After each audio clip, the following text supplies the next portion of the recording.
গতকাল মিম সুপ্রিমো আসাদ উদ্দিন ওয়াইসি পশ্চিমবাংলার মাটিতে এলেন। এসে হুমায়ুন কবিরের সঙ্গে সাংবাদিক বৈঠক করে তিনি চলে গেলেন। আসন্ন বিধানসভা নির্বাচনকে সামনে রেখে হুমায়ুন কবিরের সঙ্গে এআইএমআইএম জোট করলেন এবং কয়েকটি আসনে লড়াই করার বার্তাও দিলেন। এসে একের পর এক তৃণমূল কংগ্রেসকে দোষী করলেন, অপরাধী বানালেন, দায়ী করলেন, মমতা বন্দ্যোপাধ্যায়কে আক্রমণ করলেন। आपने मुसलमानों को सिर्फ वोट के लिए इस्तेमाल किया। কিন্তু কালকে সেই সাংবাদিক সম্মেলনে আমি নিজে উপস্থিত ছিলাম।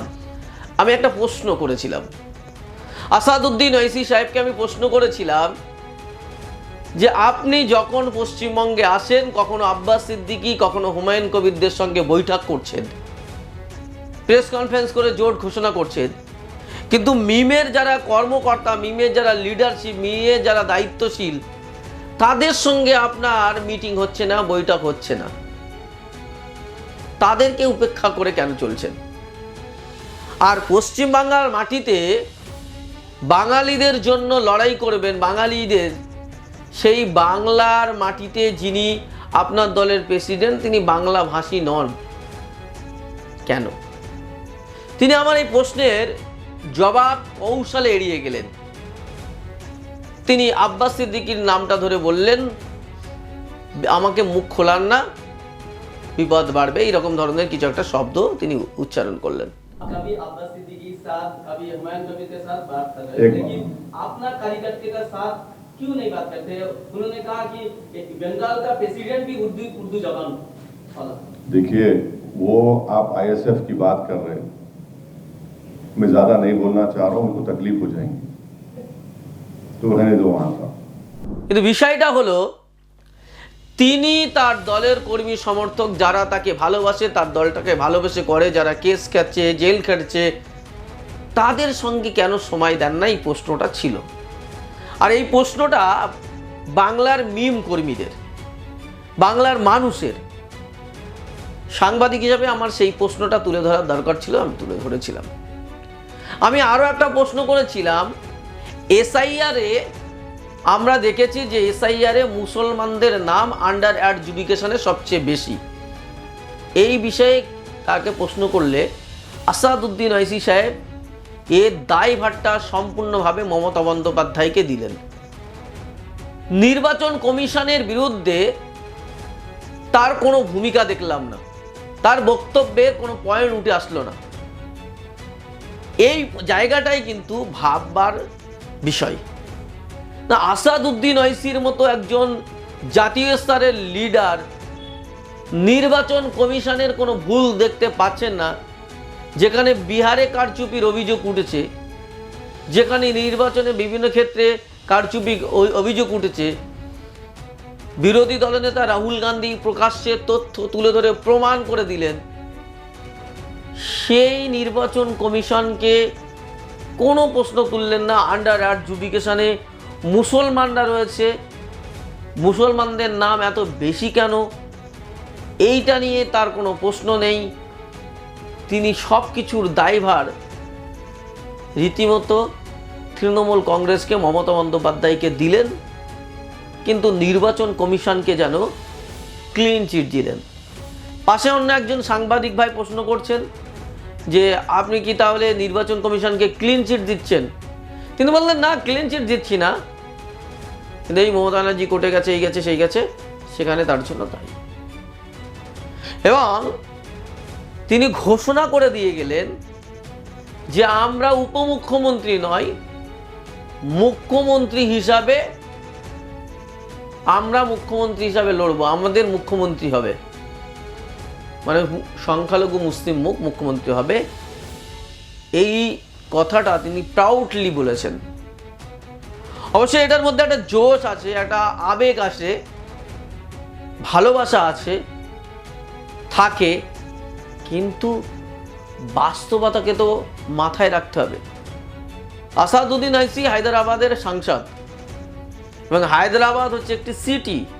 সেই সিটির 7টি 8টি আসন তাদের বিধানসভার আসন তাদের দখলে, অর্থাৎ তেলেঙ্গানা শহরের মূল কেন্দ্র হায়দ্রাবাদ সেই তেলেঙ্গানা রাজ্যের মূল কেন্দ্র রাজধানীর দখল তাদের কন্ট্রোলে থাকায় তারা কিন্তু সেখানে এবং ব্যাপকভাবে তাদের প্রভাব প্রতিপত্তি থাকায় সেখানে কিন্তু তারা লড়াইটা শক্তিশালীভাবে দিতে পারছেন এবং যে সরকারি ক্ষমতায় আসুক না কেন তাদের সঙ্গে লেয়াজও করে চলেন।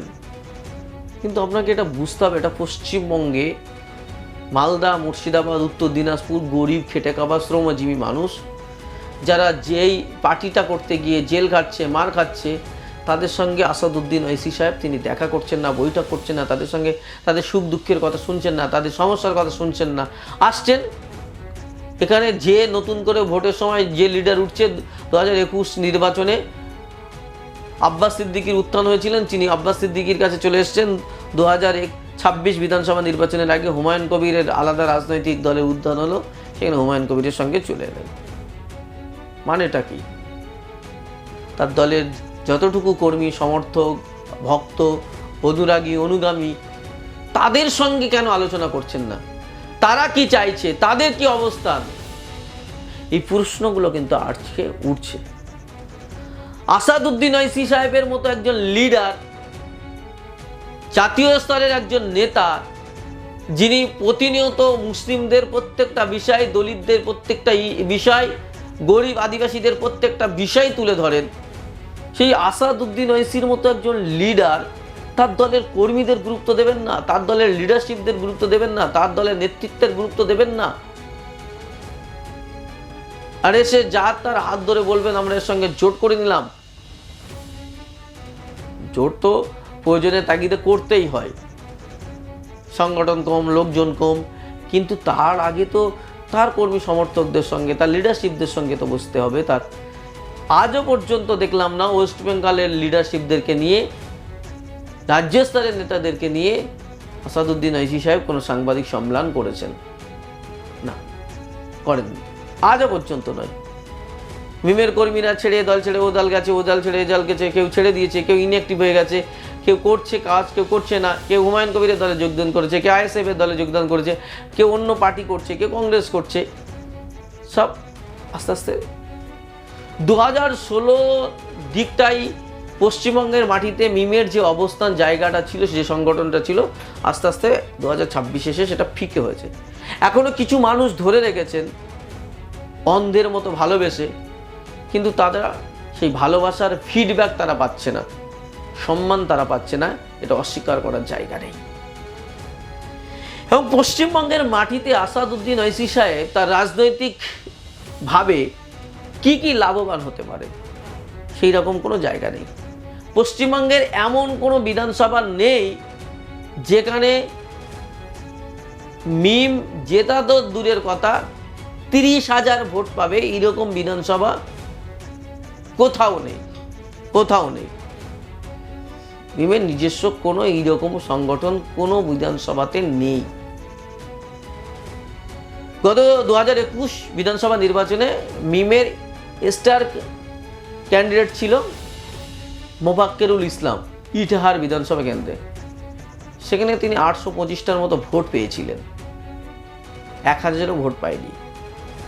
সবচেয়ে বেশি ভোট পেয়েছিলেন সাগরদিঘিতে তৃণমূল ছেড়ে মিমে জয়েন করা জেলা পরিষদ সদস্য, তিনি সবচেয়ে বেশি ভোট পেয়েছিলেন, 3,500 সম্ভবত না 2,500 মতো ভোট পেয়েছিলেন। এর থেকে বেশি কেউ ভোট পায়নি। অথচ আসাদুদ্দিন ওয়াইসি সাহেব তিনি প্রচারে এসেছিলেন, তার মিটিংয়ের লোক হয়েছিল 2-3,000, তারা সবাই ভোট দিইনি। মানে এই হচ্ছে পুরো রাজ্যের মিমের পরিস্থিতি। এবং 2021 থেকে 2023 পঞ্চায়েত নির্বাচন হলো, সেখানে মিম বিশেষ কোনো ব্যবস্থা দিতে পারেনি বা বিশেষ কোনো জায়গা পায়নি। এবার আপনি বলুন তাহলে 2026-এ কি হবে?